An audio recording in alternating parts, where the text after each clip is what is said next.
What if the stories we dismiss are not always wrong, but simply premature?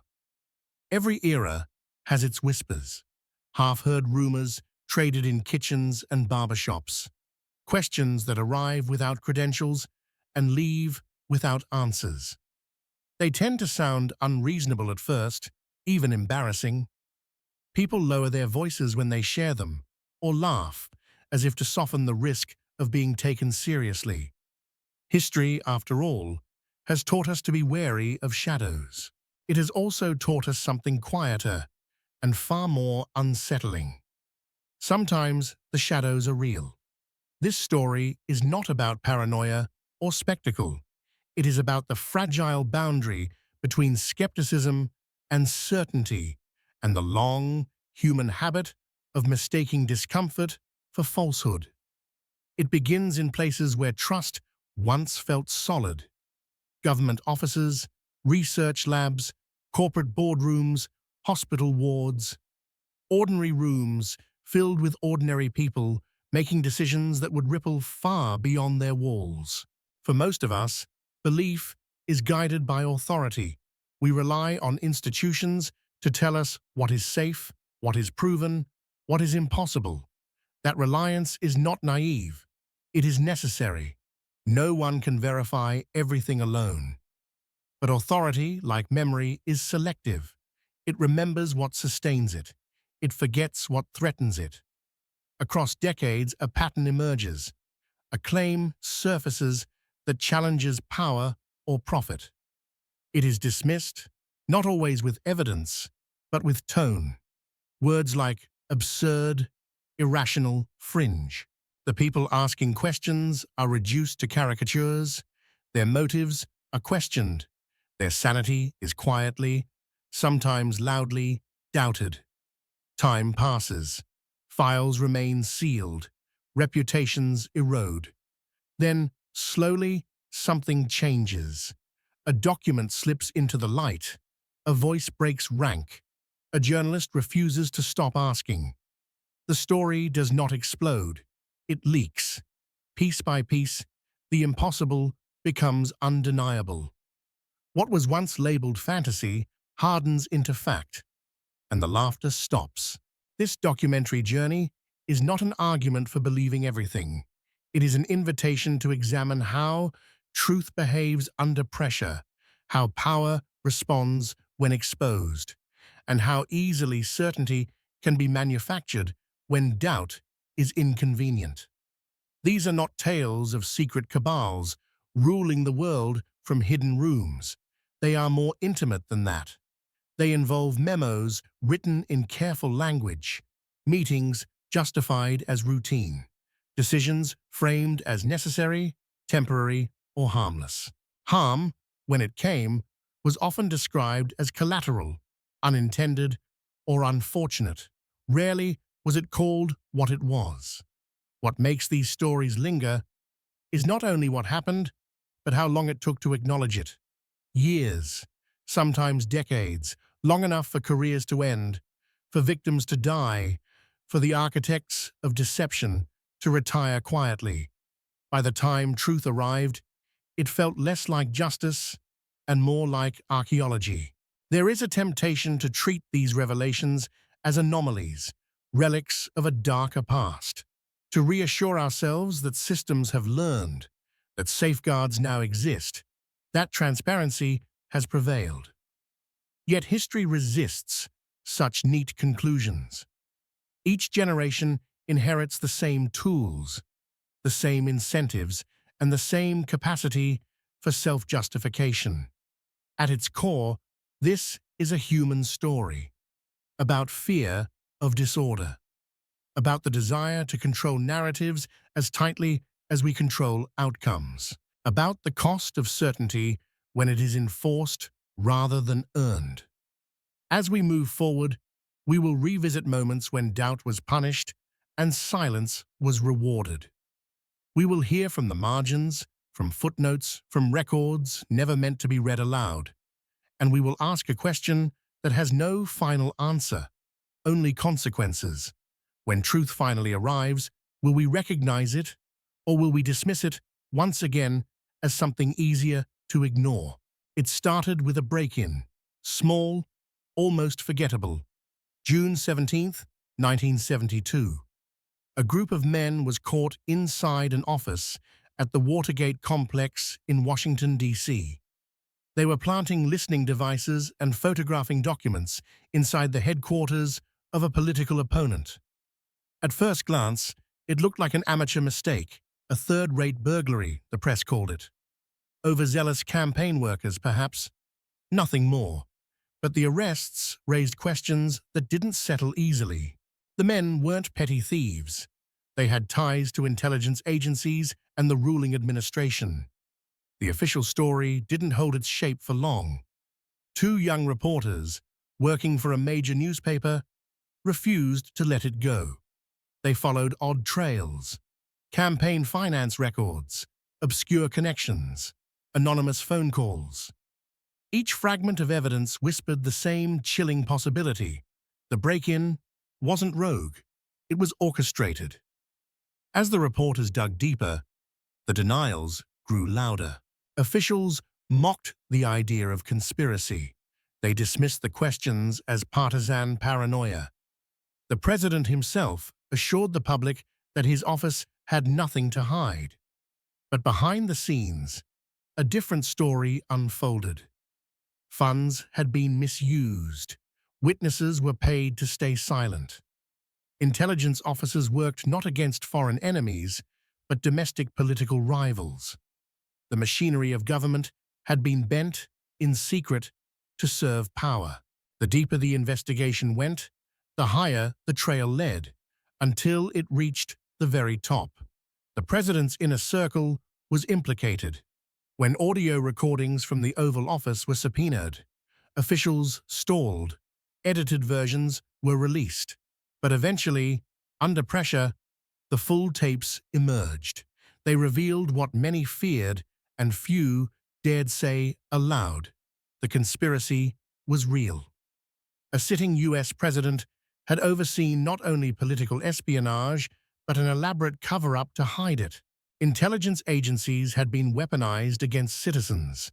Evidence had been destroyed. Lies had been told repeatedly and confidently from the highest office in the land. This was not a difference of opinion. It was not politics as usual. It was the deliberate subversion of democratic processes. And for a long time, it was called a conspiracy theory. The phrase has become a kind of scarlet letter, used to discredit, to diminish, to dismiss. Yet here, in the heart of American power, the theory had become proven fact, and those who spoke it first had been ridiculed until reality had no choice but to catch up. Watergate became more than a scandal. It became a turning point in how a nation views its leaders. Trust, once broken so completely, does not heal quickly or fully. In the aftermath, careers ended, lives were altered, new laws were passed. But something else shifted too, something harder to legislate, a quiet awareness, deep in the public's bones, that truth and authority don't always walk together, and that those labeled conspiracists might sometimes simply be early. How many times had similar warnings been brushed aside because the truth was inconvenient?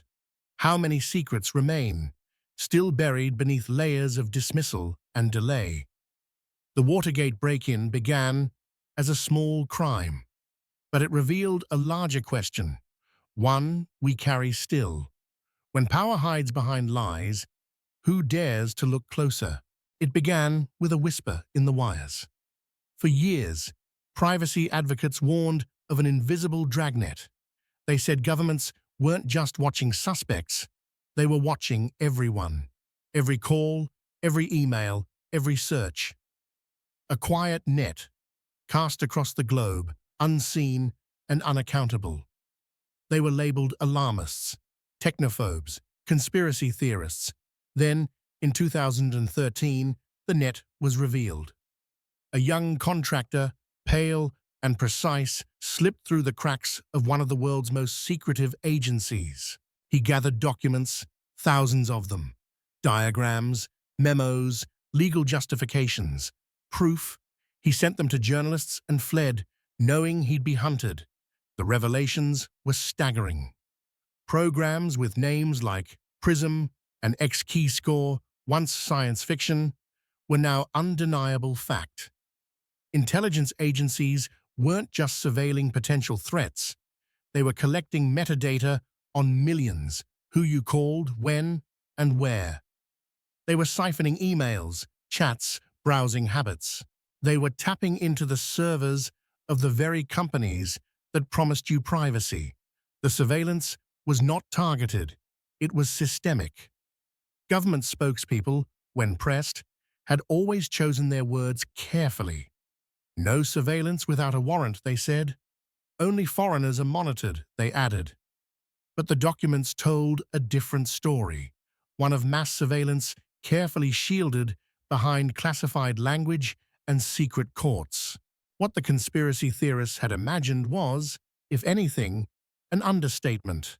Worse, the tech giants had been compelled to cooperate and silenced from speaking about it. They handed over user data in secret while assuring customers everything was fine. Encryption was being deliberately weakened.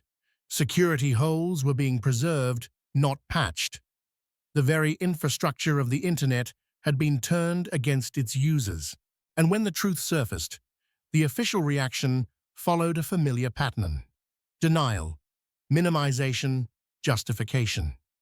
First, the whistleblower was labeled a traitor. Then, officials claimed the programs had thwarted attacks, though details were scarce. Finally, they admitted the programs existed, but insisted the oversight was adequate. The public was told to trade liberty for safety, as if the choice had ever been theirs to make. Yet something had changed. For the first time, ordinary people saw their digital lives laid bare, not by hackers, but by their own governments.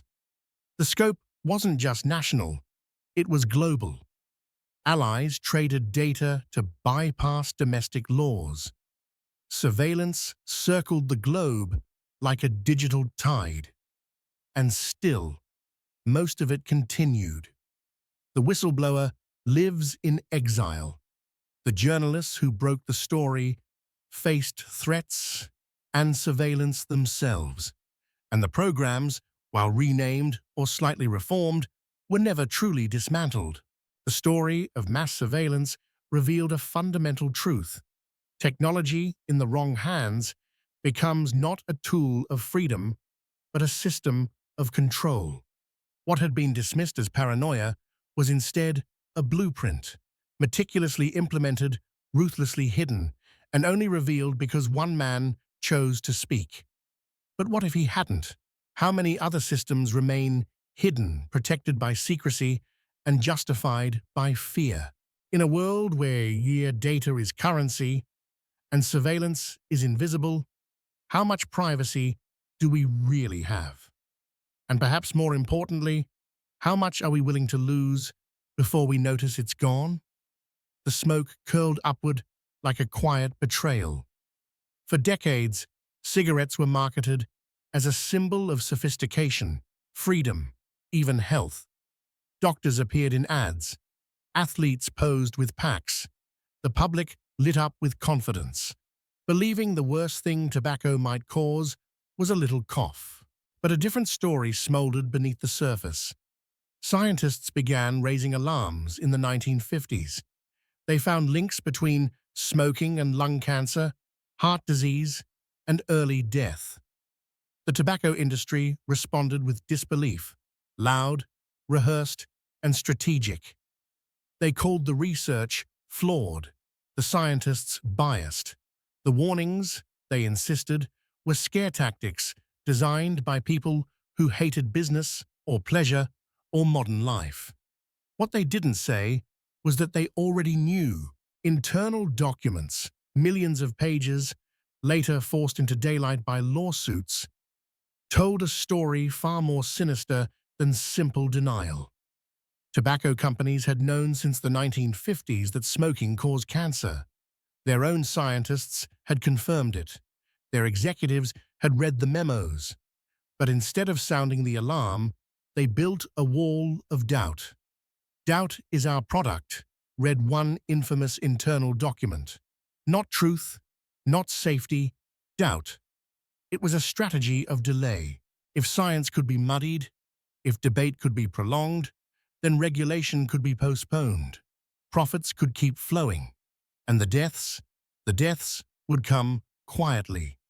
To execute this plan, the industry created research institutes that looked independent but weren't. They paid doctors to endorse smoking. They sponsored studies designed to confuse rather than clarify. When honest research appeared, they funded counter-studies. When critics gained ground, they attacked their character, questioned their motives, cut off funding. And it worked, for a time. Millions continued to smoke. Millions more died. The warnings were buried beneath decades of advertising, distraction, and manufactured uncertainty. It wasn't until the 1990s that the dam broke.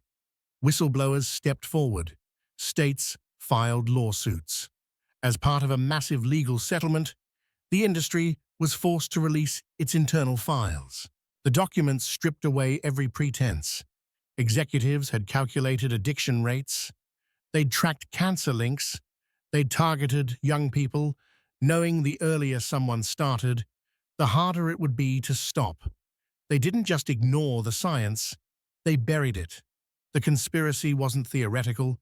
It was typed, filed, signed, and stamped. And for years, the people who suspected the truth were laughed at, brushed off, dismissed as anti-smoking fanatics or health nuts. But they were right. The tobacco deception became a blueprint, not just for cover-ups, but for how truth can be managed when billions of dollars are at stake. You don't have to disprove the science. You just have to make it uncertain. Not false, just unclear, just slow. And so the question lingers, wrapped in smoke and silence. When a corporation knows its product is lethal and hides that truth behind a curtain of confidence, what else might they be hiding? And if the warning signs were there all along, why didn't we see them? Or worse, why didn't we want to? The bottles looked ordinary. The deaths did not. During Prohibition, when alcohol was illegal but far from unavailable, people found ways to drink. They brewed in bathtubs. They smuggled through tunnels. They bought from bootleggers. And sometimes they died. It was easy to blame bad distilling, tainted ingredients, or careless criminals. But a darker suspicion crept through underground bars and back-alley whispers. What if the government was doing it on purpose? The rumor sounded absurd, that officials were poisoning industrial alcohol, knowing it would be stolen, sold, and consumed as drink, that they knew people would die, and did it anyway. Officials scoffed. Newspapers mocked. Conspiracy theory, they said, until the documents were found. In the 1920s, industrial alcohol was used in everything from paint to fuel. Bootleggers found ways to redistill it, remove the chemicals, and sell it as liquor. In response, the government launched what it called a deterrence campaign. They ordered new formulas, more toxic, harder to clean. Chemicals like methanol, benzene, and other poisons were added not to preserve, but to punish. It was no longer about stopping crime. It became about making the consequences fatal. Medical examiners noticed the pattern. Victims weren't dying of typical alcohol poisoning. They were going blind, suffering seizures, dying in droves. In 1926 alone, over 1,200 people died in New York City from poisoned alcohol. Nationwide, the toll reached the tens of thousands. Officials insisted it was the bootleggers' fault. They said they'd warned the public, that people shouldn't have broken the law. But internal records told a colder story. They knew the poisons were lethal. They knew people were drinking it anyway, and they kept increasing the toxicity. The policy was quiet, buried in bureaucracy, but its effect was loud. Families destroyed, lives ended, not by accident, but by strategy. And yet, for decades, the idea that the government would poison its own citizens was treated as a myth. Even as the deaths piled up, the official line held. The truth came slowly, through researchers combing archives, piecing together evidence long forgotten or deliberately buried. They found memos, chemical orders, public health records. Piece by piece, the conspiracy theory was no longer theory. It was history. What makes this story different is the justification. The deaths, officials said, were unfortunate but necessary. A deterrent, a message, drink and die, by design. It raises a question that is hard to ask and harder to answer. When does a policy become a crime? And if a government decides certain people's deaths are acceptable, who gets to decide who's worth protecting and who is not? What this episode leaves behind isn't just a record of a deadly chapter, it is a warning, quiet but enduring.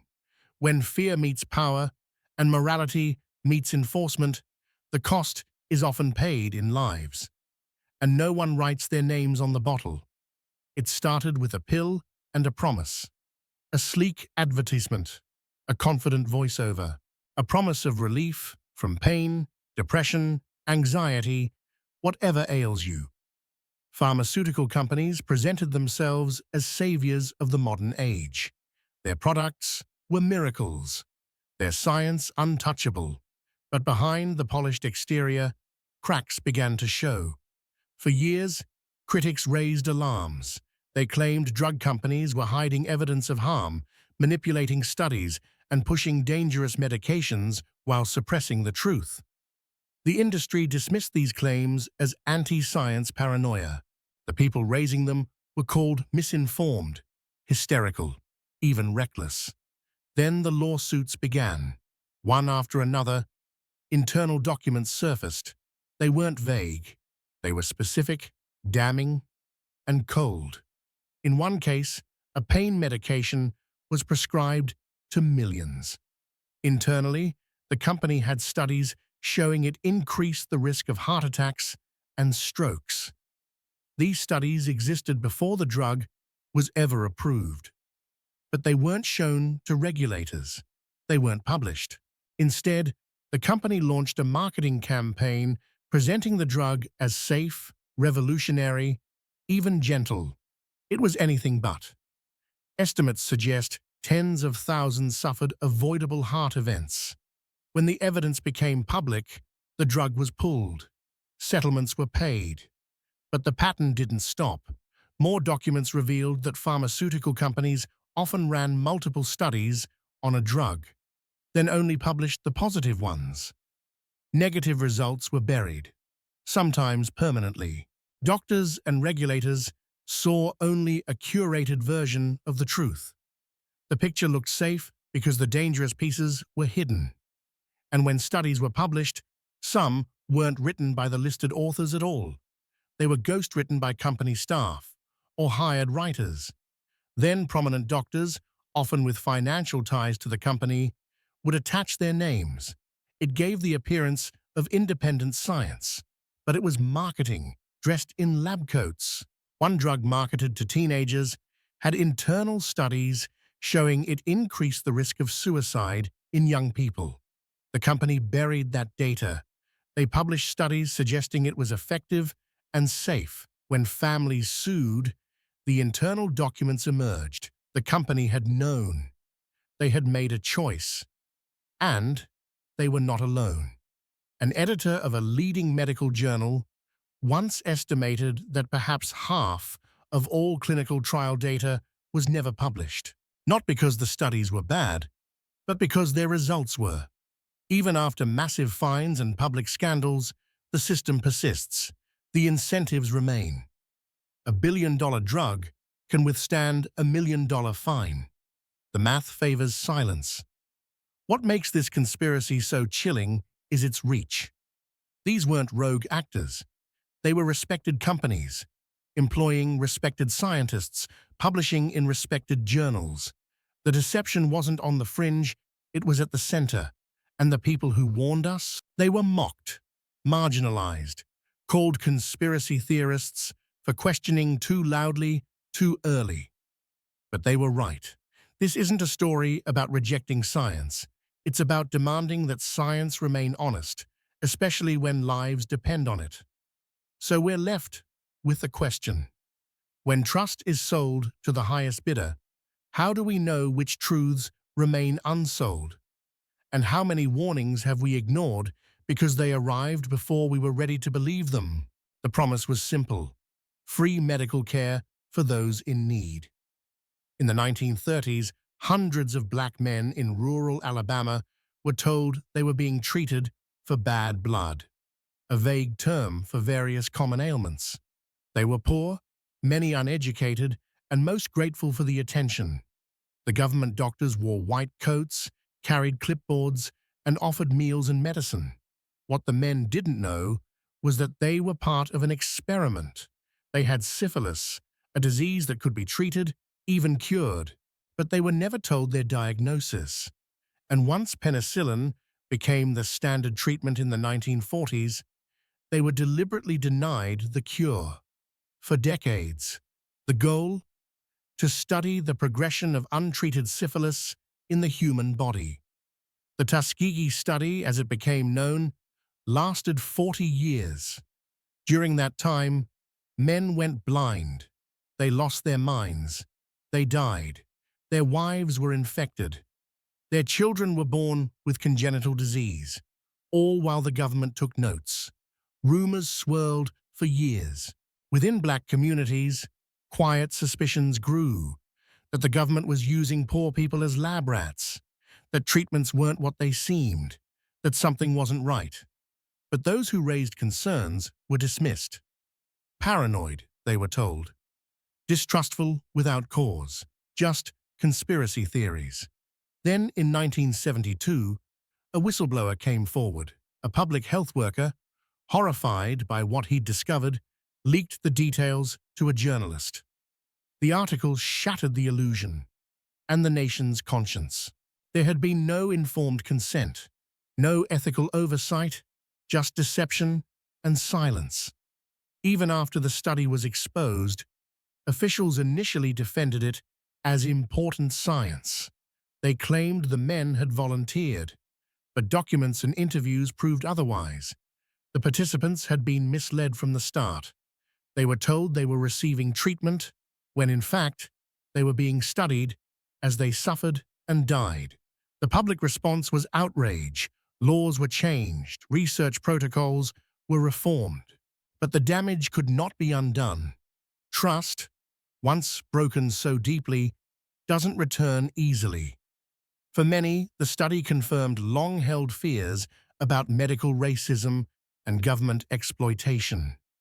It wasn't just about one experiment. It was about a pattern of dehumanization, about how institutions viewed certain lives as expendable in the pursuit of knowledge. And those who had warned, who had whispered suspicions in church basements and barbershops, they were no longer conspiracy theorists. They were witnesses. The Tuskegee study remains one of the darkest chapters in American medical history, not because of its secrecy alone, but because of how long it was allowed to continue.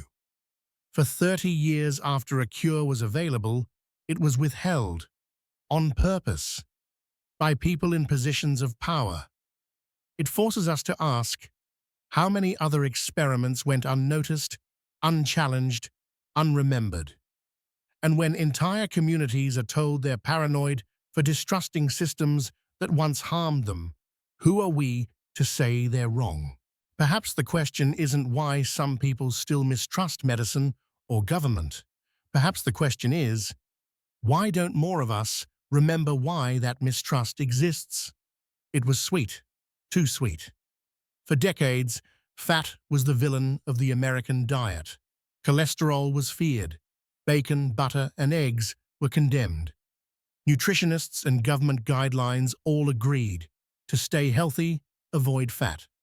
But behind that consensus, another story was brewing. One few wanted to hear. A small group of scientists and skeptics had begun to question the official narrative. What if sugar, not fat, was the true culprit behind heart disease and obesity? What if the real science had been twisted, not by error, but by design?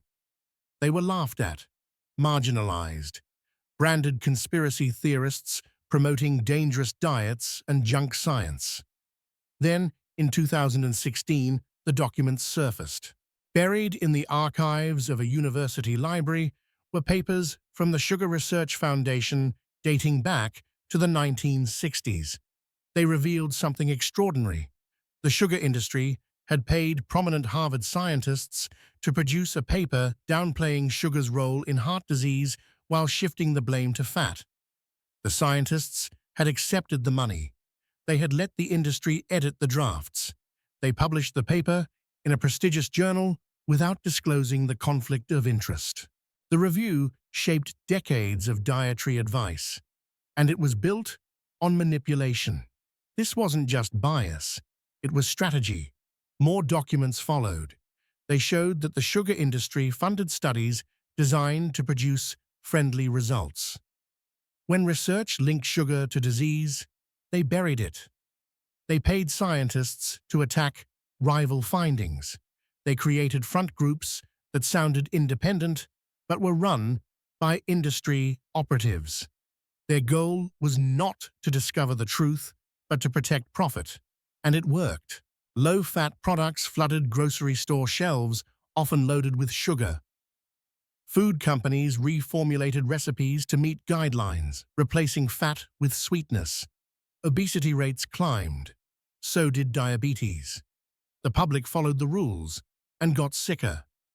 But the sugar industry thrived. One of the most damning revelations was how they influenced dental research.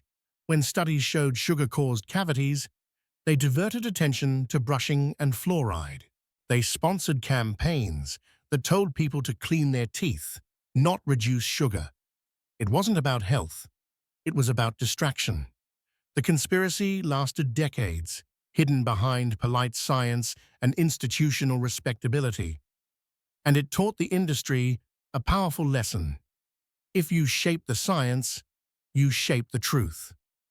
The nutrition skeptics who questioned fat phobia were dismissed as fringe thinkers, but the documents proved their suspicions valid.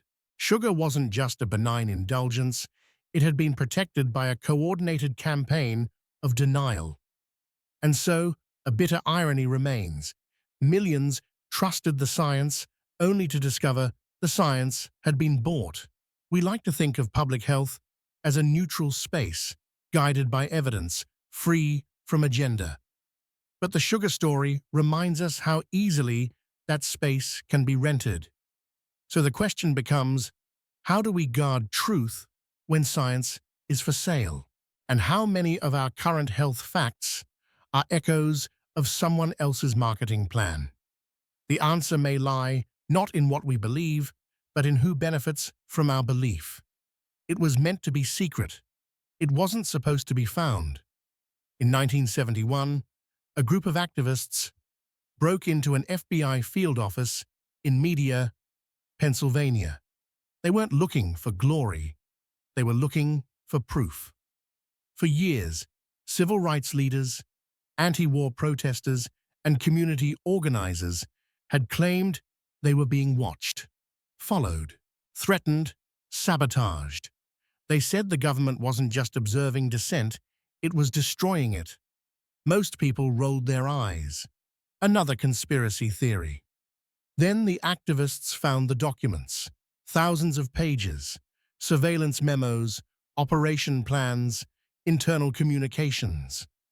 They revealed a domestic intelligence program called COINTELPRO, short for Counterintelligence Program. Its mission? To disrupt, discredit, and neutralize American citizens. The targets were not criminals. They were activists, thinkers, organizers. The program infiltrated civil rights groups, Native American movements, feminist organizations, and Vietnam War protesters. The FBI bugged hotel rooms, forged letters, incited paranoia, and even encouraged suicide. One of the most haunting episodes involved a civil rights leader whose private moments were recorded and mailed to him alongside a typed letter urging him to kill himself. The letter ended with a chilling line: "There is only one thing left for you to do. You know what it is." That man was Dr. Martin Luther King Jr. Against the Black Panthers, the tactics turned deadly. Informants were planted. Misinformation was spread. In Chicago, the FBI provided a detailed floor plan of an organizer's apartment to local police, drugged his drink, and helped coordinate a raid. He was shot in his bed. He was 21. When the COINTELPRO documents were made public, the government's initial response was denial. Then, damage control. They claimed the program had ended. They said it was a different time, a different threat. But new revelations in the decades that followed told a different story. The tactics continued. Under different names and new justifications, similar programs re-emerged. After 9/11, activists who opposed war or environmental destruction found themselves surveilled again.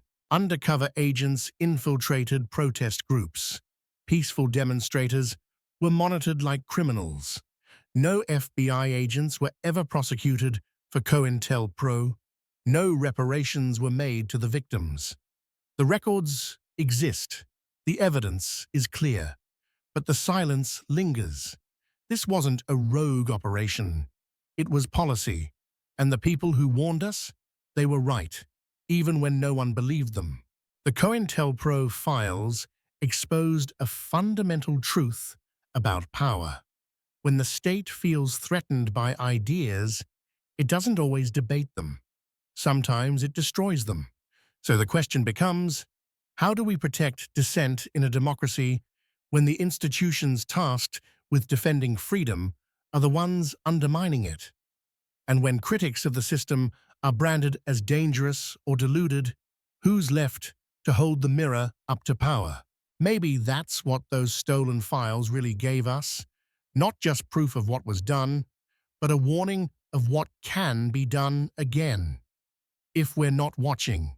It flickered in the background, on gas pumps, in power plants, in our engines and economies.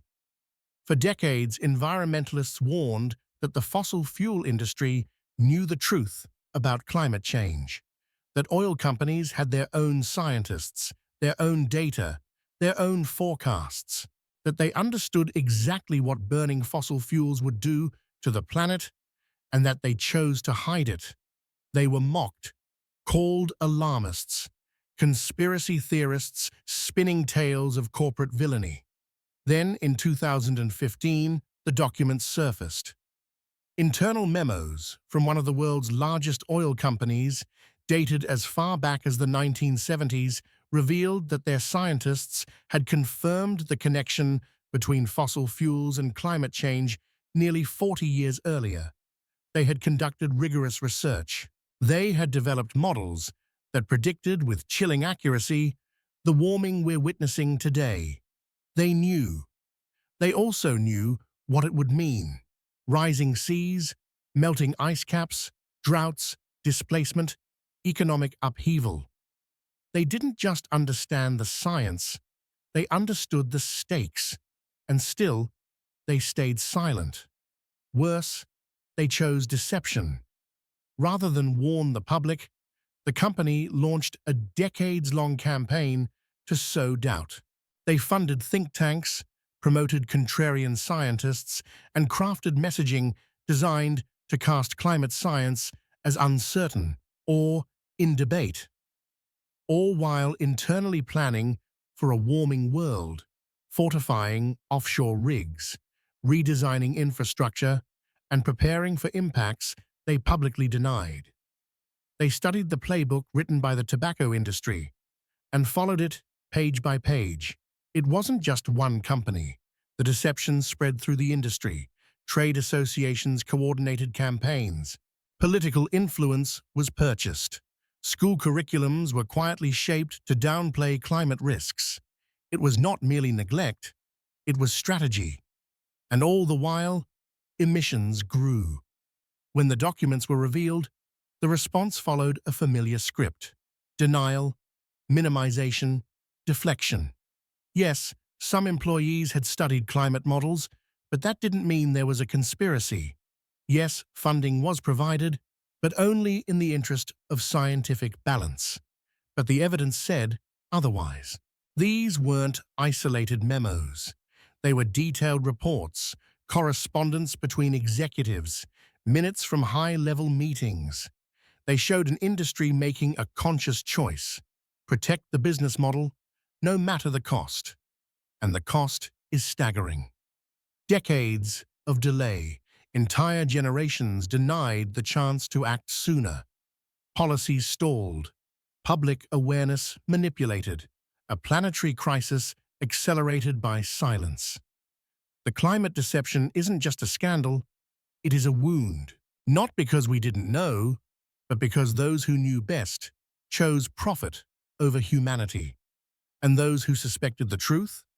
They were ridiculed, pushed to the margins, branded conspiracy theorists for daring to ask what the world would look like if the most powerful companies had lied. But they were right, and the world is burning. So now we face a deeper question, not just of accountability, but of reckoning. What does it mean when knowledge is buried? Not by ignorance, but by intent. And if the future was traded away in silence, what will we choose to do with the truth now that it's finally been heard?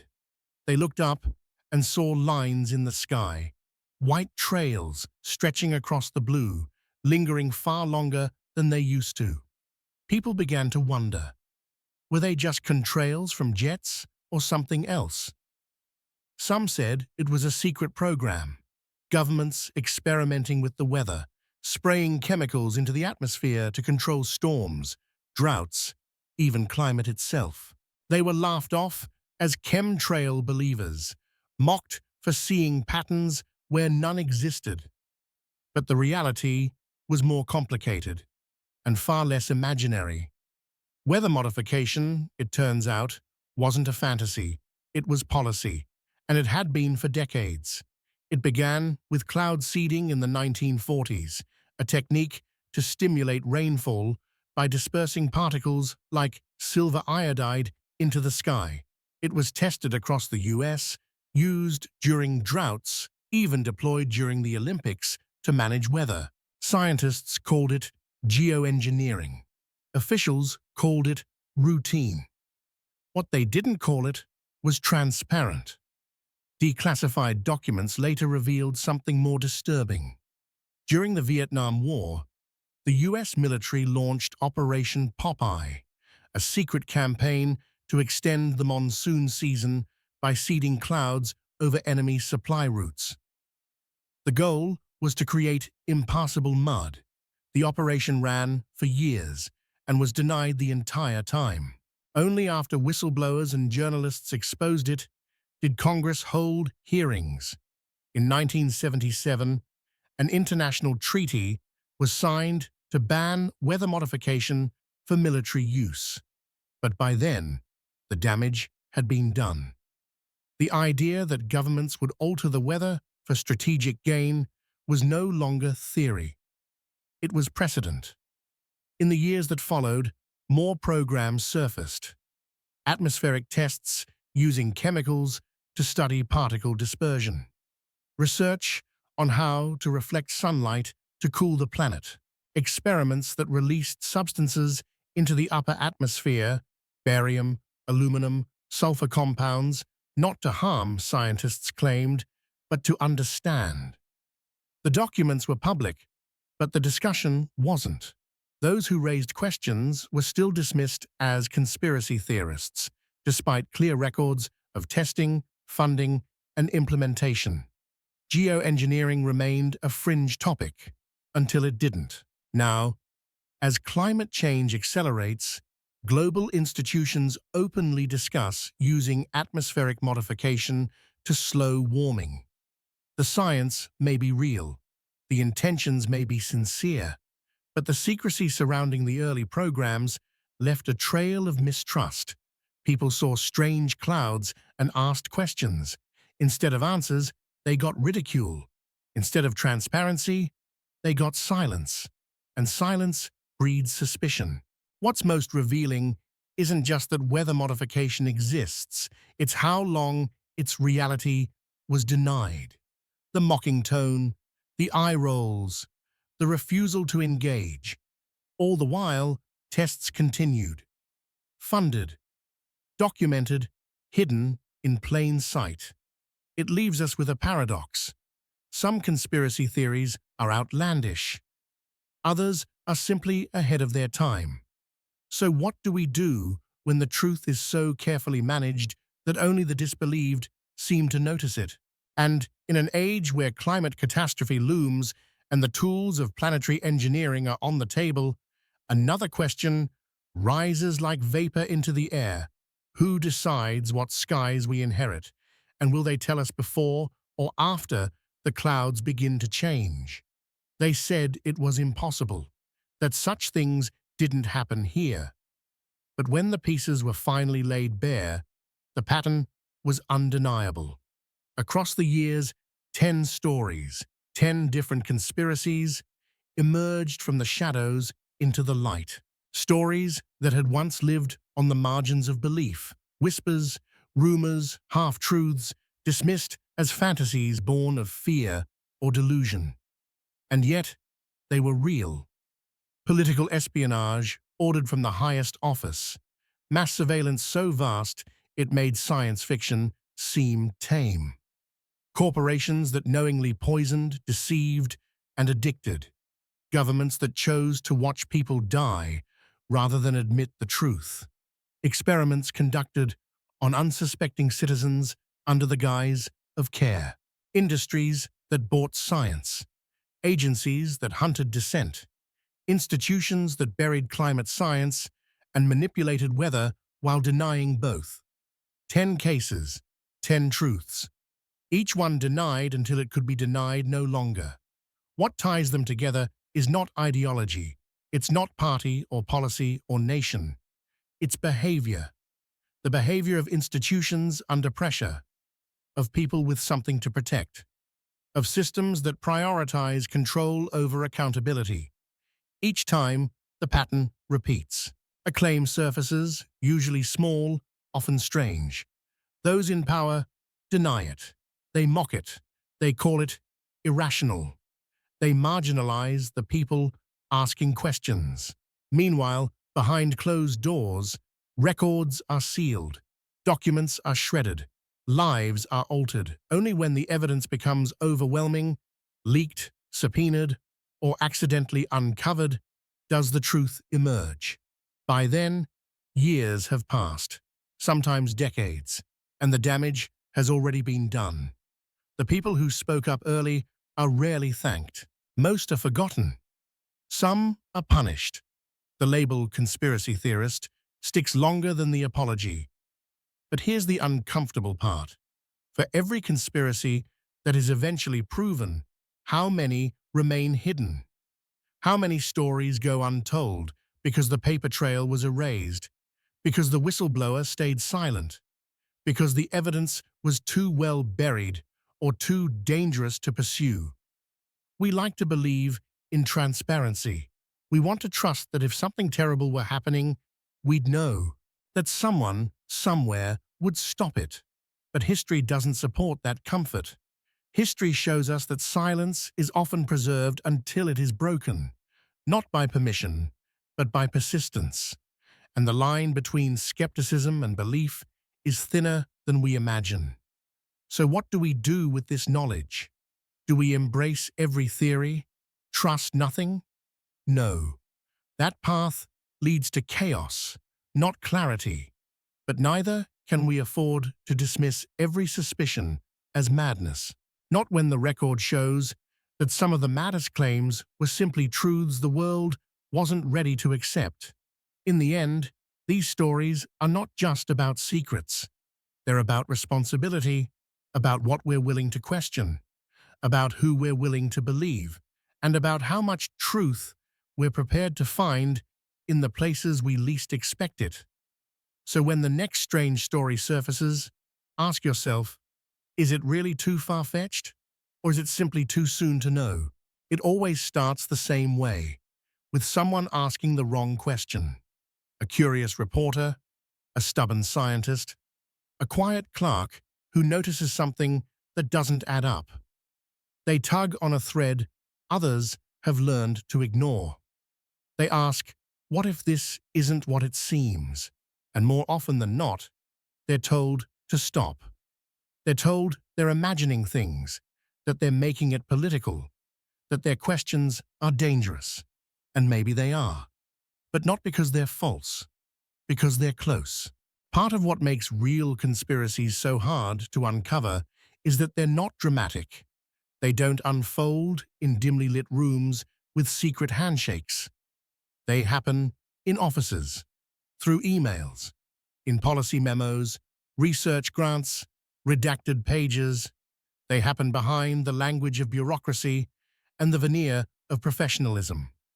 And the people involved? They rarely see themselves as villains. They see themselves as loyal employees, cautious administrators, guardians of stability. Sometimes the cover-up isn't driven by malice, but by fear. Fear of what will happen if the public finds out. Fear of lawsuits, fear of regulation, fear of collapse.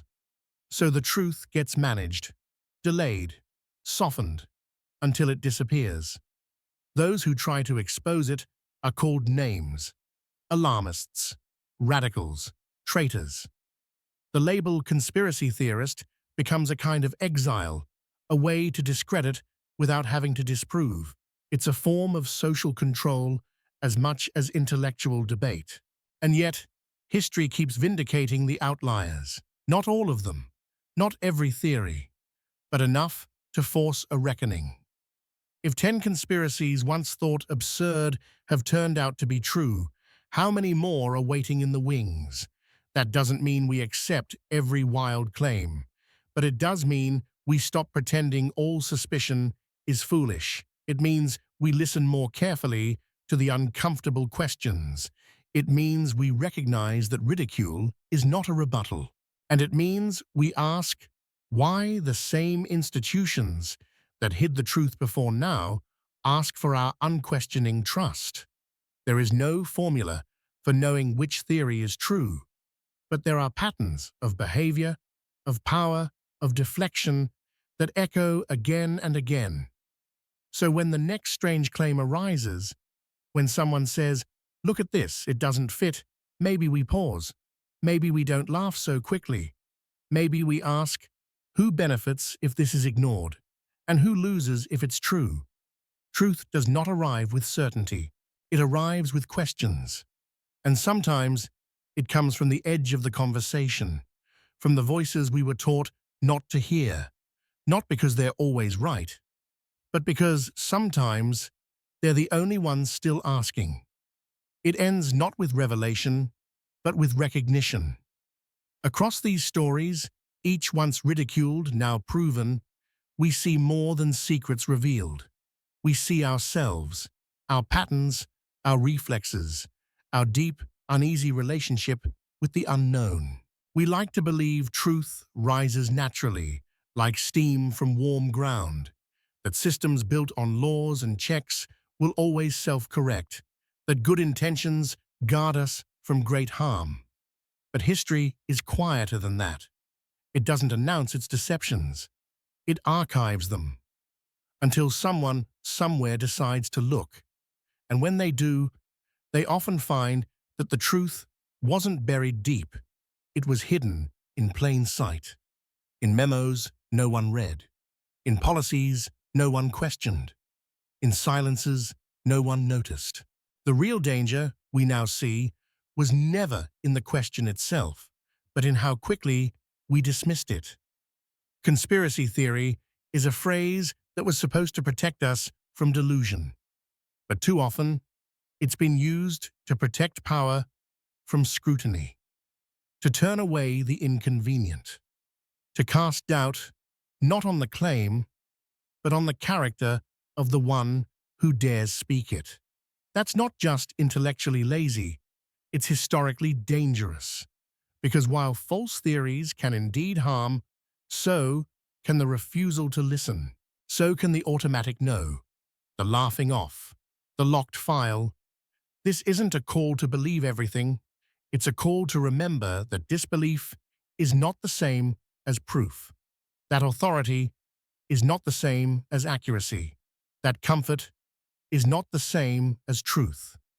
And above all, that the people who uncover hidden harm rarely look the way we expect. They are not always credentialed, not always polished. Sometimes they are simply the ones who refuse to stop asking. So we must choose what kind of listeners we want to be. Do we wait for permission to question? Or do we build a culture that welcomes doubt, not as danger, but as the beginning of discovery? Because the greatest truths are often those we almost didn't find. And the most important question may not be, is it true? But rather, how long will it take us to see what was always there? In the end, truth is not a flash of light.